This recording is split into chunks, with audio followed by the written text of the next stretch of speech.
Just after our honeymoon, my husband took off his belt, intending to lay down the law on how to be a wife. I calmly retrieved my nunchucks and smiled. Perfect. I had been needing a sparring partner. My name is Maya, and I have just turned 26. I am a physical education teacher at a public high school in Brooklyn, New York. Many people are surprised when they first learn my profession. They say I have a delicate build, a gentle smile, and a soft voice. They find it hard to imagine me on the running track, a basketball in my hand, or leading vigorous training sessions under the open sky. But few know that beneath this unassuming exterior, I carry the blood and spirit of a true martial arts family.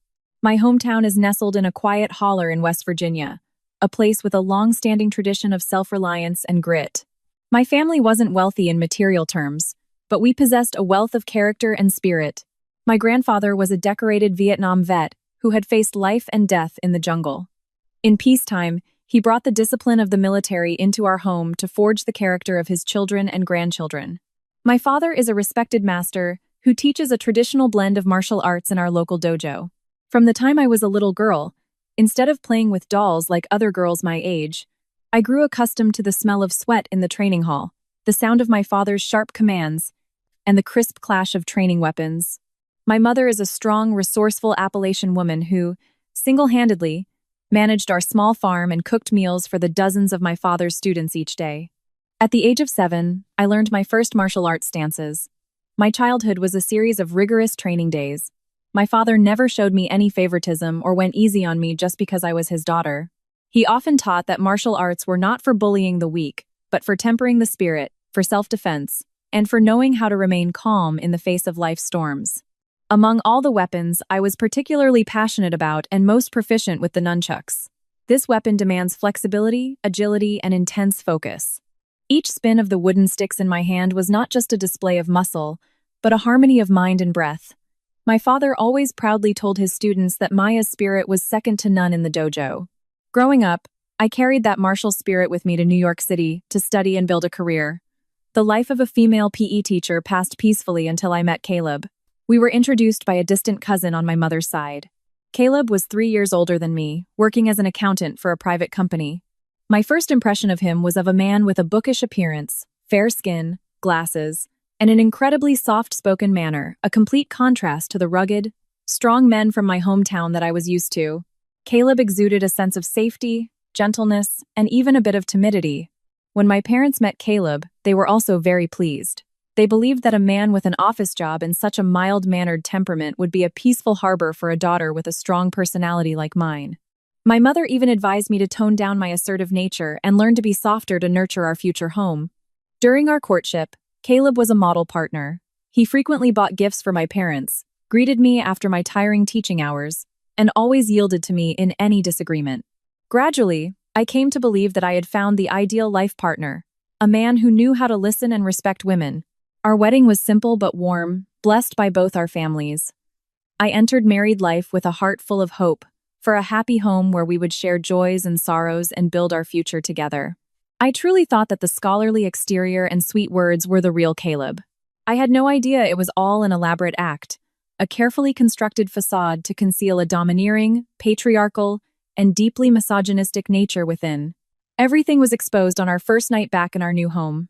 After a 4-day, 3-night honeymoon trip to the Pocono Mountains, we returned with our suitcases to the small apartment we were renting in Queens.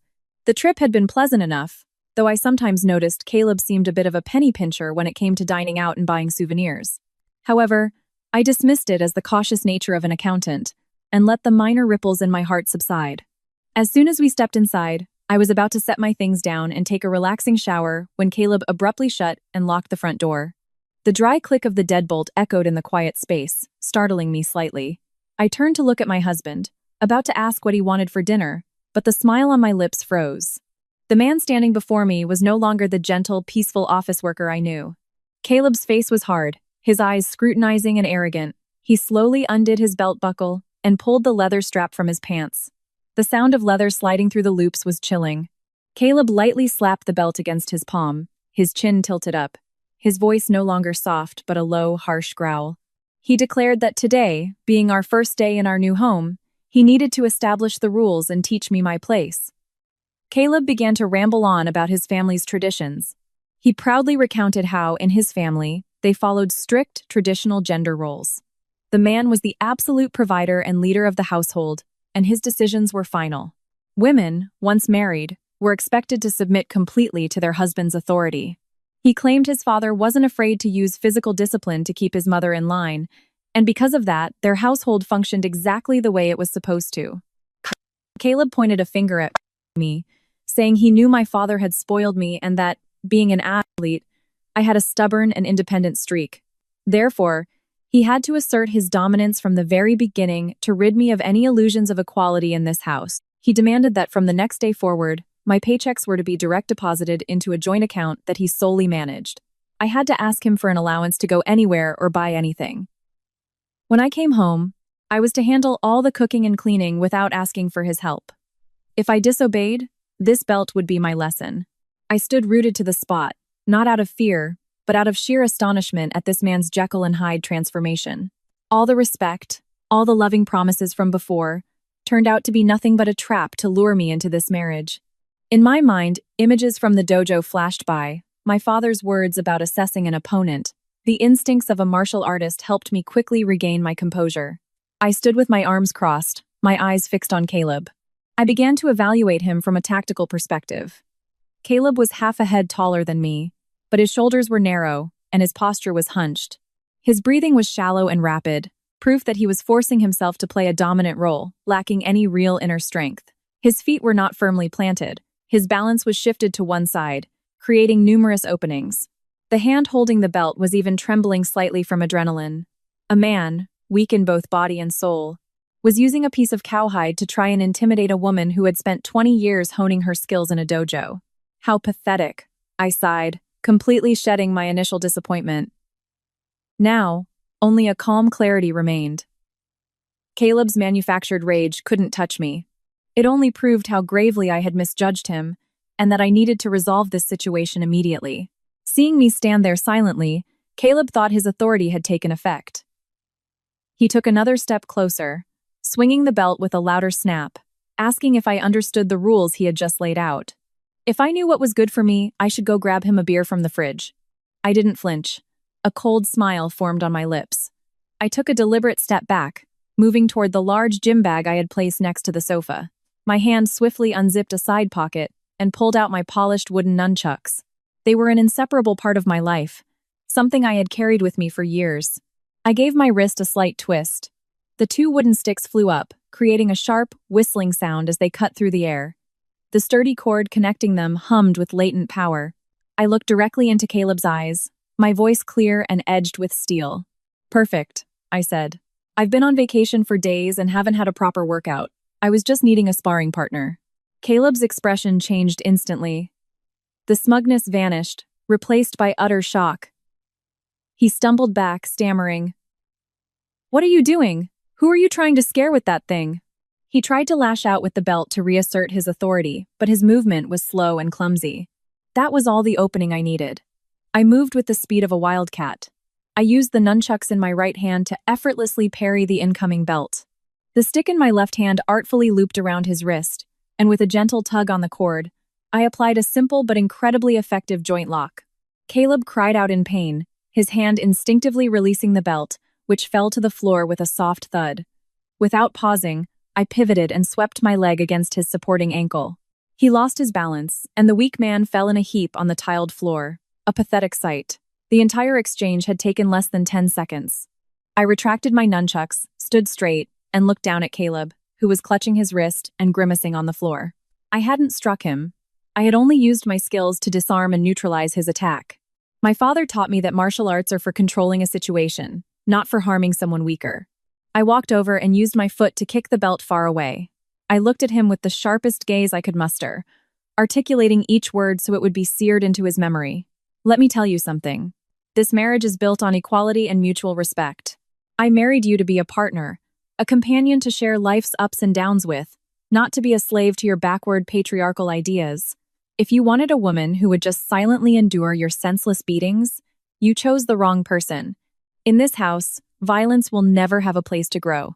Caleb sat slumped on the floor, his face pale, unable to utter a single word of defiance. Shock and fear were clearly visible in his dazed eyes. The bravado of a man who wanted to use force to control a woman had been utterly shattered from its inception. I turned, picked up my suitcase, and walked straight into the bedroom. Before closing the door, I turned back, pointed to the sofa in the living room, and ordered him to get a blanket and sleep there. Tonight, I needed silence to reflect on the biggest mistake of my life.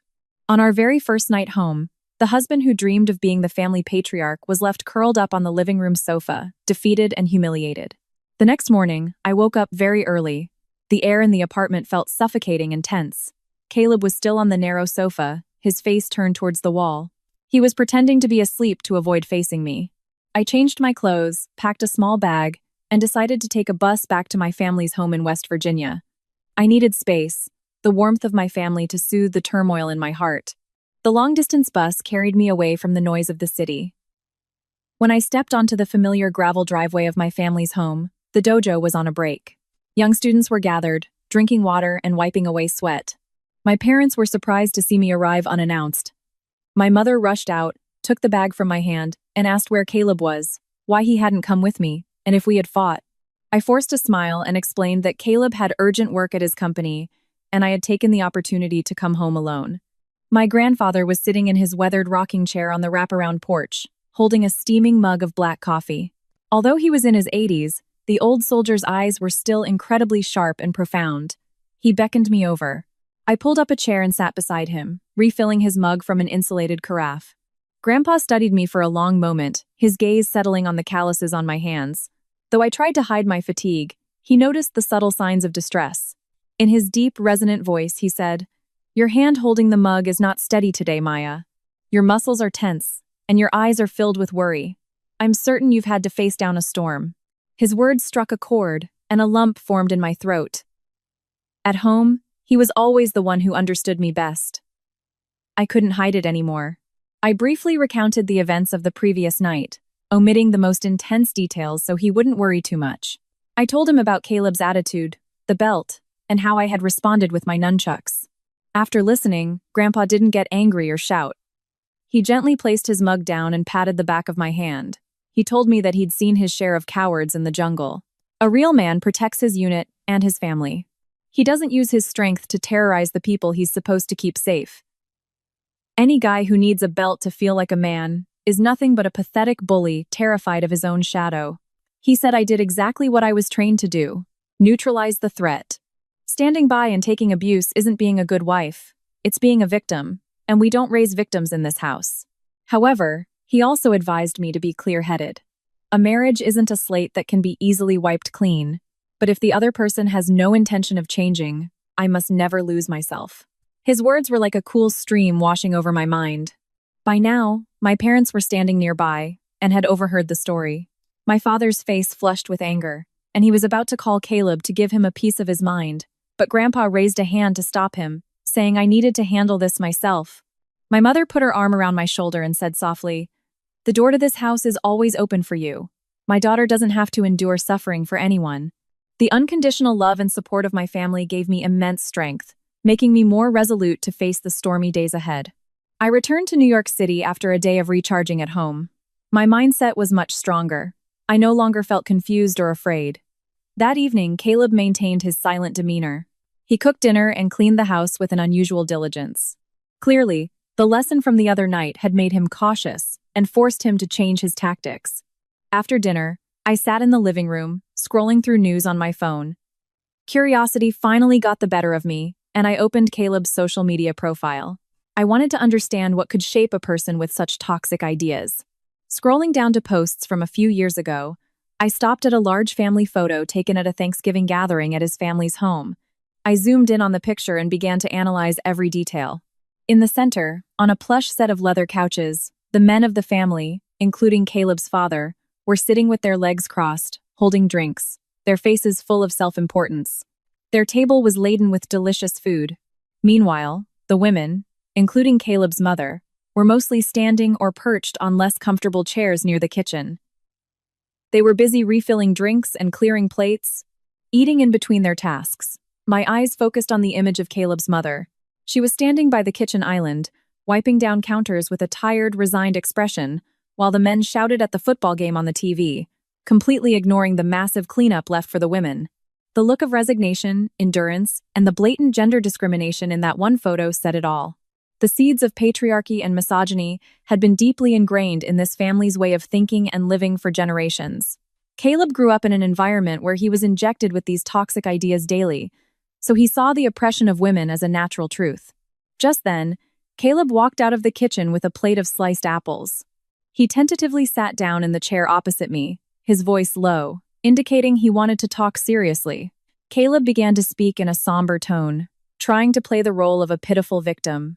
He explained that work had been incredibly stressful lately, and the financial strain after the wedding had put him under severe pressure. His act of taking out the belt, he claimed, was just a moment of uncontrolled anger, that he had no malicious intent. He then accused me of overreacting, of not leaving him a shred of dignity, and of turning him into a villain in my eyes. I sat in silence, calmly listening to my husband's clumsy performance. When he was finished, I finally responded. I looked him straight in the eye and dismantled each of his ridiculous excuses. I pointed out that work pressure and financial issues are common struggles for all adults. Both of us had to work and earn money, and both of us had our own pressures. But no one has the right to use that stress as an excuse to threaten violence against another person, especially not their own wife. His act of picking up the belt was not a loss of control, but a choice. He chose to use force to intimidate me, instead of sitting down to discuss a solution. I emphasized that my self-defense was to protect my safety and my dignity. If he truly felt he had lost face, he should re-examine his own actions as a husband, not blame the woman who refused to be his victim. Caleb's mouth hung open, unable to find a single word to counter my sharp and logical arguments. He hung his head and stared blankly at the floor. Silence enveloped the room. I knew this battle was just beginning, and the dark corners of this marriage would continue to be exposed in the days to come. That Sunday morning, the atmosphere in the house seemed a little less tense. Caleb woke up early and went out to buy breakfast. He set the table and cheerfully called me to eat. I maintained a calm demeanor, sitting down without saying much. Suddenly, Caleb lowered his voice, his face a mask of remorse and sincerity. He said he had thought a lot about his actions and realized he had been too hot-headed and wrong. To atone for his mistake and also to get in shape to protect the family, Caleb suggested that I teach him some basic martial arts. I was slightly surprised by the offer. A man so steeped in patriarchal ideology and with such a massive ego was willing to humble himself and ask his wife to teach him martial arts? A flicker of suspicion arose in me, but I nodded in agreement. I wanted to see if he was genuinely willing to change, or if this was just another act to defuse the situation. I told Caleb to change into sportswear, put on his sneakers, and join me at the neighborhood park just down the street for training. At the start of the session, I had Caleb do a thorough warm-up of his wrists and ankles, stretch his thigh muscles, and run 5 laps around the courtyard to get his body warm. After just 2 laps, Caleb was panting, his face pale, constantly complaining of being tired. He leaned on a park bench, whining that an office worker who sits in air conditioning all year couldn't handle such intense exercise. I patiently explained that martial arts require a foundation of physical fitness. Without endurance, one cannot execute strikes or defend effectively. I insisted he complete the warm-up. Caleb reluctantly shuffled on, his attitude completely half-hearted. When we moved on to stance training, I instructed him on the horse stance. Feet wide, center of gravity low, back straight. After holding the pose for less than a minute, Caleb's legs were trembling uncontrollably. He grimaced and started making excuses. The afternoon sun was giving him a headache. His back hurt from sleeping on the sofa for several nights. He constantly asked for breaks, secretly checked his phone, and paid no attention to my instructions. Looking at Caleb's lazy demeanor and evasive attitude, I sighed in exasperation. A true martial arts student must have discipline, perseverance, and a spirit of overcoming hardship. Caleb possessed none of these qualities. He came to the training ground not because he wanted to get healthy or learn to protect his family as he had claimed. He was just putting on a clumsy performance to win me over, to find an excuse to make peace and escape his exile on the sofa. His deceit was evident in every feigned gesture of exhaustion. I realized that deep inside this man, the lazy, selfish, and disrespectful nature remained intact. I bluntly declared the training session over, telling him to go home and rest. My disappointment in him grew heavier. A few days after the failed martial arts charade, our married life returned to a state of cold civility.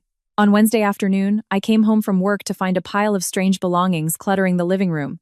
There were old duffel bags, cardboard boxes, and several plastic containers of her homemade casseroles. As I stood there bewildered, Caleb's mother emerged from the kitchen, wearing my apron and holding a spatula. She greeted me in a shrill voice, announcing that she had taken a bus up from the country to stay with us for a while, to see how we were living and to help with the house. I quickly put down my bag and greeted my mother-in-law, asking about her trip. Caleb was lounging on the sofa watching TV, a smug look on his face. He hadn't given me any warning about his mother's visit. Her sudden arrival made me feel as though my private space had been brazenly invaded. From the very first dinner, my mother-in-law began to establish her authority. She glanced at the steak and salad I had prepared and offered a tight, thin smile. "Oh, that looks restaurant quality," she said, her tone making it sound like an accusation. Caleb always did love my simple cooking. He has such a wholesome appetite. Later, while I was loading the washing machine, she hovered nearby. "You know, dear," she began, "Caleb has very sensitive skin. I've always used a special organic detergent and ironed his shirts immediately. You seem to just toss everything in and hope for the best. A man needs to look sharp for his corporate job, not like he slept in his clothes." Most telling was Caleb's attitude. Throughout the evening, he remained silent, simply eating his food and allowing his mother to freely judge and interfere in every aspect of our lives. Caleb seemed to have found a powerful ally. He was no longer timid as he had been in the past few days, but seemed pleased to see me being scolded by his mother. Caleb's complicity was the fuse that ignited his mother's toxic control in the very home we were both paying to rent. On a weekend evening, Caleb made an excuse to go out for a beer with colleagues, leaving me alone with his mother. After cleaning up dinner, I grabbed a bottle of water from the fridge and was about to head to the bedroom to read. But as I passed the living room, she patted the empty space on the sofa beside her, gesturing for me to sit. Her face turned serious, her voice dropping into a lecturing tone. She began a long sermon on what she called the role of a good wife. She recounted how difficult her own life had been, how she had to bite her tongue and put up with her in-laws' harsh treatment to keep the family peace. Then, she abruptly changed the subject, bringing up what happened on our first night in the new apartment. Caleb had told her the entire story, but in a twisted version that painted me as a ferocious wife who, using her martial arts skills, had assaulted her husband and disrespected his family's traditions. My mother-in-law looked me straight in the eye, her shrill voice delivering a cruel tirade. She said that a marriage needs a clear leader, and traditionally, the man is the head of the household. She claimed that Caleb simply needed to assert his authority because I was being too independent and dominant. In her view, a wife's role is to submit and support her husband's decisions. She argued that a woman must respect her husband's discipline, and the fact that I physically overpowered him was unnatural and emasculating. She demanded that I apologize to Caleb, let him manage our finances, and learn to be a submissive, traditional wife. Hearing these words that so brazenly defended domestic abuse, I didn't feel angry, only a profound sadness. I understood that this toxic logic of submission had been ingrained in her mind over decades. She herself had been a victim of patriarchy, but instead of resisting, she had chosen to assimilate and now wanted to impose that same suffering on me. Arguing with someone so misguided and stubborn was pointless. I didn't sit down. I stood there, looking down at her, my expression completely flat. I told her, in a voice leaving no room for argument, that my marriage was not a 1950s sitcom. Marriage is a partnership of equals. If she expected me to respect her son, then her son had to earn it by acting like a decent human being, not a tyrant with a belt. My mother-in-law's face flushed with anger. She stomped into her bedroom and slammed the door. I sat alone in the living room, my mind already drawing up clear decisions for my future. On Sunday morning, to escape the suffocating atmosphere of the apartment, I packed a bag, got into my car, and drove through the night back to West Virginia. The moment I stepped through the familiar wooden gate, the characteristic smells of pine resin and sweat filled the air, and I felt a sense of relief. The dojo was closed for the day. Only my father was there, polishing the weapon rack in the corner. Seeing me, he stopped, wiped the sweat from his brow, and poured 2 tall glasses of sweet tea. We sat together under the wooden porch awning. He didn't press me with questions, only quietly observed my expression. My father stood up, walked to a corner of the room, and took out an old wooden training sword, worn smooth in many places from years of practice. This was his most cherished Bakken, a companion since his early days as a master. He placed the sword on the worn picnic table, his voice calm and warm. He tapped the worn wooden sword on the picnic table. "This isn't for starting fights, Maya. It's for ending them, he said, his voice calm and warm. Maya, I taught you how to fight so you'd never have to. Some folks are just wired wrong, and it's not your job to fix them. You can't train the toxic out of a man who enjoys being a bully. The hardest lesson on the mat is knowing when a sparring match is just a street brawl. You don't engage. Walking away isn't quitting, it's tactical withdrawal. You secure your perimeter and cut your losses. Don't waste another minute trying to save a marriage with a man who sees you as a punching bag. If this marriage brings you suffocation and a lack of basic respect, you have every right to walk away. This house, this dojo, will always be your safe harbor. My father's profound words were like a beacon in my mind, sweeping away any remaining hesitation. I knew what I had to do next. Returning to New York City, my mind was much clearer. However, my endurance was about to be pushed to its absolute limit. The following Tuesday, I finished teaching early, stopped by the supermarket, and then went home.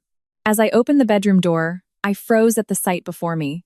The doors of my wardrobe were wide open. My mother-in-law was standing there, helping to organize my closet. Several of my favorite, more colorful dresses and workout outfits were in a pile on the floor, separate from the rest. "Oh dear, I was just making some room," she said innocently. "I noticed you had some clothes from, well, before you were a married woman. I was just going to put them away for you, maybe for donation?" The suggestion was veiled, but the intent to erase my identity was crystal clear. The act of rummaging through my personal belongings and disposing of my property ignited a storm within me. I strode forward, snatched the trash bag from her hand, and voiced my firm opposition. "This is my private space," I said directly. "I bought these clothes with my own hard-earned money. You have no right to throw them away." Met with my strong reaction, my mother-in-law immediately played the victim. She clutched her chest, her breathing turning erratic, and began to shed crocodile tears. She sobbed quietly, lamenting how she had only come to help her son, only to be verbally attacked and bullied by her heartless daughter-in-law. Just then, Caleb returned from work. Hearing the commotion, he rushed into the room. Without asking a single question or giving me a chance to explain, Caleb immediately sided with his mother. He pointed a finger straight at my face and berated me, calling me a disrespectful, ungrateful brat for making his mother cry. He ordered me to apologize to his mother immediately. Watching the two of them perform this melodrama, my heart turned to ice. My disappointment and disgust had reached their peak, solidifying into a final, resolute decision. I shed no tears, nor did I bother to argue. My father's words from the weekend echoed in my ears, reminding me not to waste my breath on those who refused to listen. Silently, I opened the closet, took out my large suitcase, and packed a few essential items inside. I grabbed my pillow and a light blanket, and quietly walked out of the bedroom, leaving Caleb and his mother staring after me in bewilderment. I went out to the living room sofa to sleep, officially severing all verbal communication with my husband's family. That was the final straw, marking the end of any effort to salvage this toxic marriage. From the day I moved to the sofa, the air in the small apartment grew thick and suffocating. I treated Caleb and his mother as if they were invisible. I left for work before they woke up and stayed late at school, either coaching the sports team or visiting other martial arts clubs, returning only late at night. The family meal, once a bond, was completely broken. I ate my meals out, kept my small space on the sofa, meticulously clean, and completely disengaged from their daily lives. At first, my mother-in-law seemed triumphant, believing she had successfully banished the stubborn daughter-in-law from the bedroom and reclaimed control of the house for her son. But her hollow victory was short-lived. Without me to do the grocery shopping, cleaning, and contributing to expenses, the financial burden fell entirely on Caleb. She began to realize her son's salary was not as ample as she had imagined. The food in the house grew sparse, and meals became simple and repetitive. She no longer had the shrill voice to criticize city people for being wasteful. However, instead of reevaluating the situation, she shifted her attacks. She constantly pressured me about having a child. Every time I walked through the living room, she would sigh dramatically to Caleb. "I'm not getting any younger, you know. A house isn't truly a home without the sound of little feet." She'd glance at me and say, "You know, a woman's biological clock doesn't wait forever. All this focus on your career and your little hobbies. It's not fulfilling like motherhood."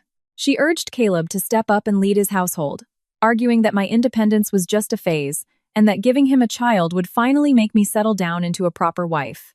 Hearing these venomous words, I could only laugh bitterly to myself. The misogynistic idea of a woman as a mere reproductive tool was embedded in her very being. Caleb sat next to his mother, occasionally mumbling in agreement, but his shifty eyes always avoided my direct gaze. He knew exactly why we weren't sleeping in the same bed, but he was too cowardly to stop his mother's verbal abuse. This stalemate might have continued if not for one fateful evening.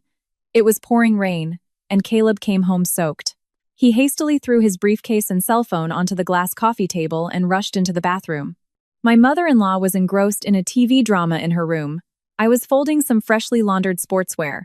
Suddenly, Caleb's phone screen lit up repeatedly. The light from the screen pierced the dim room, catching my attention. Normally, I never check my husband's phone. I respect people's privacy.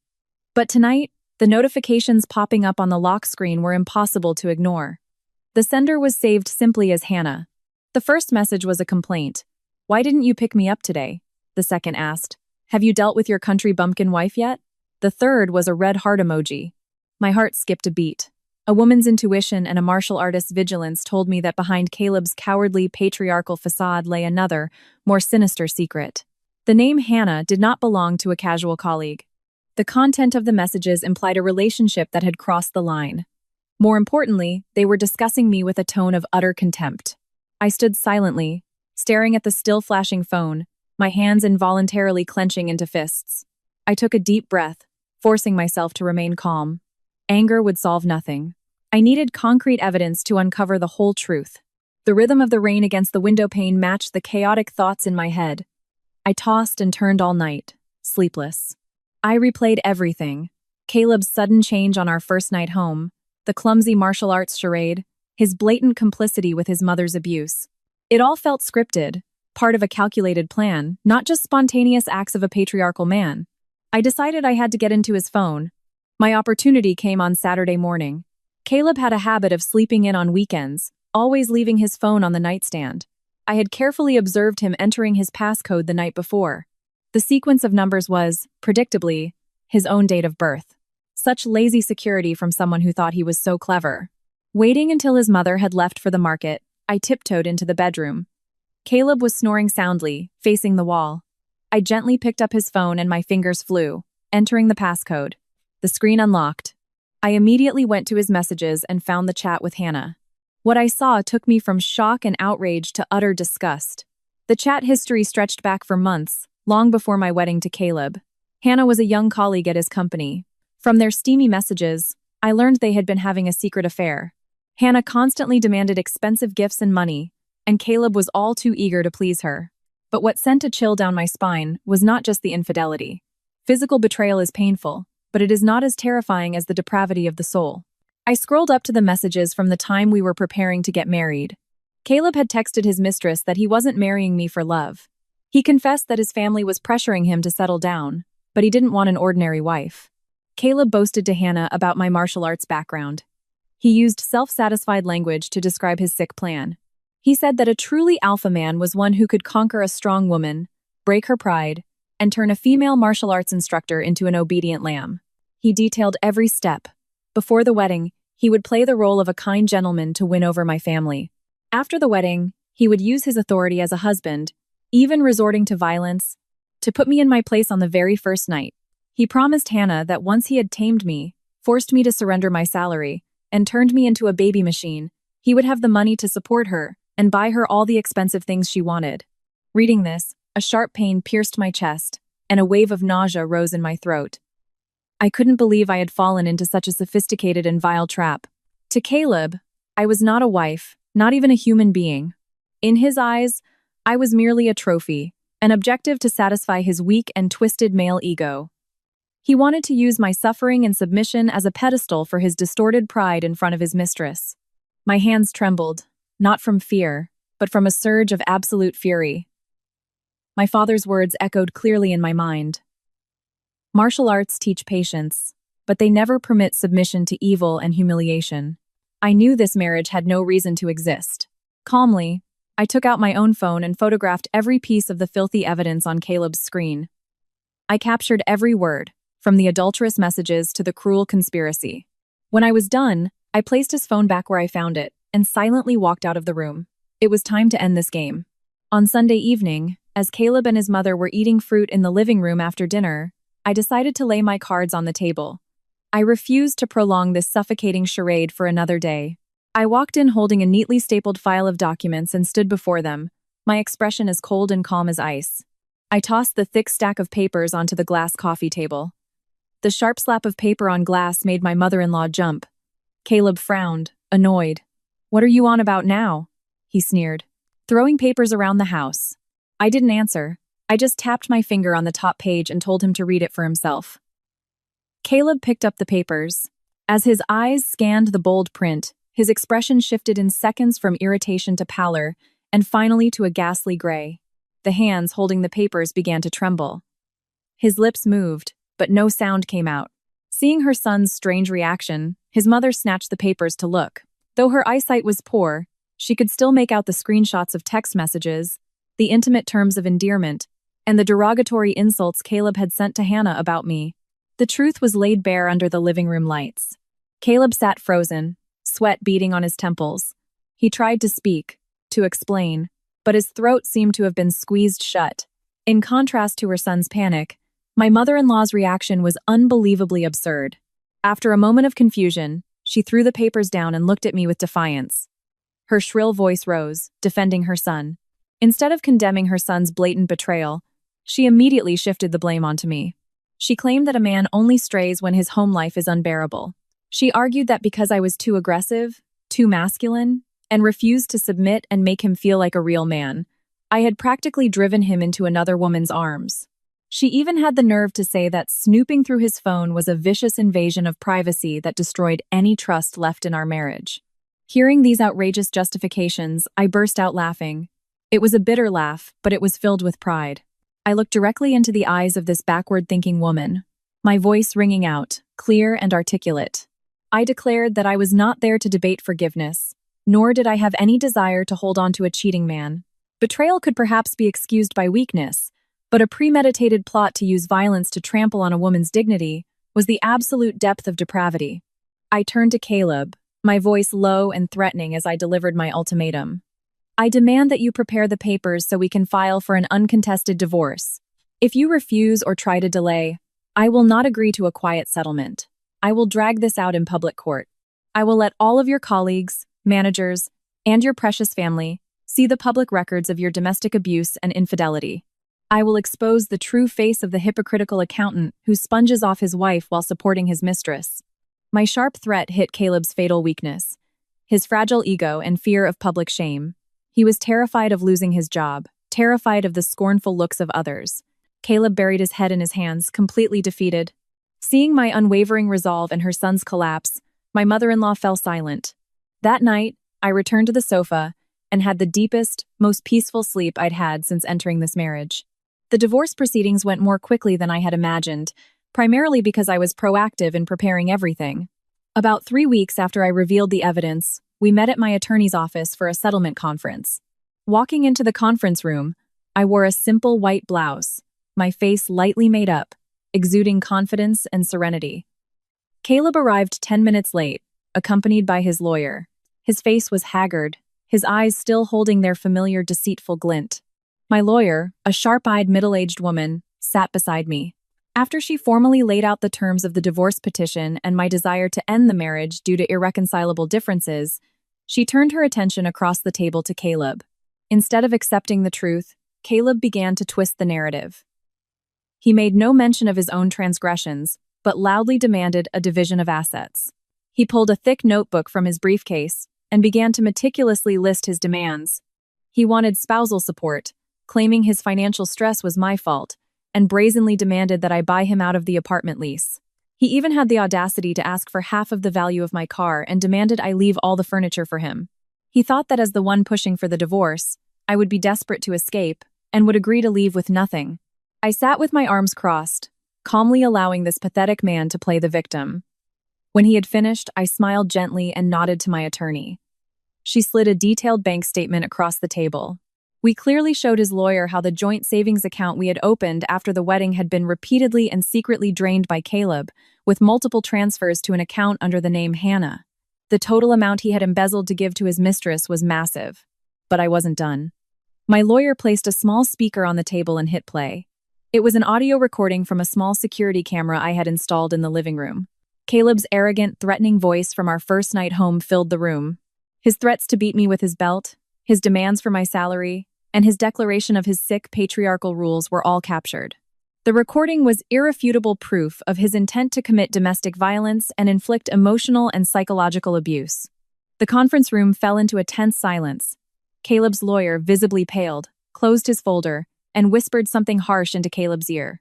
His own attorney made it clear that if this case went to a public trial, the financial infidelity and evidence of domestic abuse would destroy Caleb's reputation and leave him with nothing. Caleb snatched back his notebook, sweat pouring down his face. His greed and petty scheming had been demolished by my thorough preparation and sharp logic. Knowing he was trapped, Caleb aggressively grabbed a pen and signed the settlement agreement, accepting an uncontested divorce on my terms. He waived all claims to my assets, agreed to let me take all of my personal property, and had to move out immediately. The session ended quickly, a swift defeat for a cruel but unintelligent man. Holding the final signed settlement, I stepped outside. The autumn sky over New York was high, blue, and strangely clear. A light breeze rustled through the trees lining the street, bringing a feeling of profound peace. I walked away from the building, slipping the simple gold band off my ring finger. This ring, once a symbol of a sacred vow, had also been the cage for that painful chapter of my life. I stopped beside a public trash can. With no anger or regret, I slowly dropped the ring into the metal bin. The faint clink was clean and decisive. I shed the heavy weight that was Caleb and his toxic family. That act was not about erasing the past, but a ritual of liberation for my soul. I had forgiven myself for my past blindness, and now understood the true value of self-respect, clearing the path to a new chapter of my life. I returned to the apartment, where Caleb and his mother's belongings had been completely cleared out as agreed. After returning the keys to the landlord, I moved into a smaller but sun-drenched apartment near my school. I returned to a busy but independent life. Every morning, I woke up early to greet the first rays of the new day. At school, I poured my heart into my lessons, igniting a passion for movement in my students. On weekends, I would take the bus back to West Virginia, stepping into the familiar space of the dojo. My parents watched me, peaceful and whole again, radiant smiles on their weathered faces. My grandfather nodded in approval. I had grown up. I had learned to use wisdom and composure to navigate a treacherous turn in my destiny. I picked up my familiar nunchucks. My movements were once again strong and fluid. But now, those spins no longer carried the tension of fending off an enemy, but the graceful dance of a soul that had found its balance. My story gradually became known among my colleagues and neighbors. I didn't hide it, nor did I recount it with a tone of complaint. I shared my experience as a lesson in awareness. I received many messages from other women who were silently enduring patriarchy and violence in their marriages. Using my own real experience, I advised them to bravely face the truth. Happiness can never grow in a soil of submission and abuse. A truly strong woman is not one who can endure beatings, but one who stands on her own 2 feet, knows how to protect herself from evil, and steps out of the darkness to embrace the sunlight. The life of a martial artist's daughter like me had weathered a great storm. But after the storm, the tree was not broken. On the contrary, its roots had grown deeper, its branches and leaves greener and stronger than ever before. I believe that when we learn to cherish our core values, all wounds will eventually heal, making way for a bright and hopeful future.